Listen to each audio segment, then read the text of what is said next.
na Dream Focus. Blendable siya. Kita ko pa ng BB oil para matanggal. Boosh! Muna to sa under eye ko. So, get ready with me. Simula na ako, saka ako nag-video, diba loka? Stress kasi ako sa eyelash extension, hindi ko makabit. No? Sa mga napapanood ko, ang galing-galing nila maglagay. Ang dali-dali lang. Suggestion nga mga mare kung dumikit na mabilis. Gamit ko palang foundation itong Vice Cosmetic na Dream Focus. Light to yung kinuha ko. Kasi neutral ako. So, one pop lang ako pero natira pa ako. Sa pagantong everyday makeup, hindi na ako nagko-concealer kasi nako-cover naman yan. Dapat kong i-cover pag ginagamit ko to. Pang buong face ko na siya. So, lang, din ako na concealer. Next, mag-eyebrow tayo. Ito yung ginagamit ko. Ito yung pinaka-favorite ko ngayon. Timo, pakatagal ko lang binili to pero napakadami pa din. Naganda rin kasi nito mga mima. Sobrang dali niyang i-apply. Blendable siya. Tapos, yung lasting siya talaga dito. Agad-agad nabubura.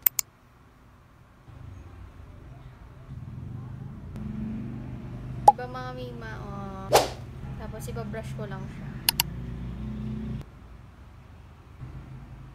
So, mas nadadalian din ako kilay kasi nga, height ko na siya. So, sinusundan ko lang yung pinaka-style or shape ng kilay ko. Mas madali ko siyang nadodrawingan. Pag kasi minsan sobrang lago ng kilay ko, nahihirapan ako. Minsan yung isa mataas, yung isa mababa. Isa makapal, ganun. Pabor na pabor sa akin na nag-aahit ng kilay. Push! Ayun na siya! Sa akin, perfect na yan. So, nasa inyo naman kung gusto nyo mag-concealer. So, ako, pag gantong everyday madalian, hindi na ako nagko-concealer. Then, sa eyes ko, ito mga mima, nagmamaskara lang ako. So, ito yung maskara ang sinasabi ko sa inyo, yung ginagamitan ko pa ng BB oil para matanggal. Pagka mga tubig-tubig lang, ayan, mga toner, ganyan, sabon, hindi talaga siya natatanggal mga mima. So, kahit pagpawisan ako, masanggi ko yan, maghilamos ako ng tubig, mag-swimming ako mga mima, so hindi siya natatanggal talaga.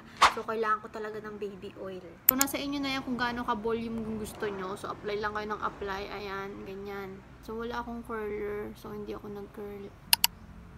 Ito yung with and without. O, diba? Tingnan nyo naman nabubuhay yan, o.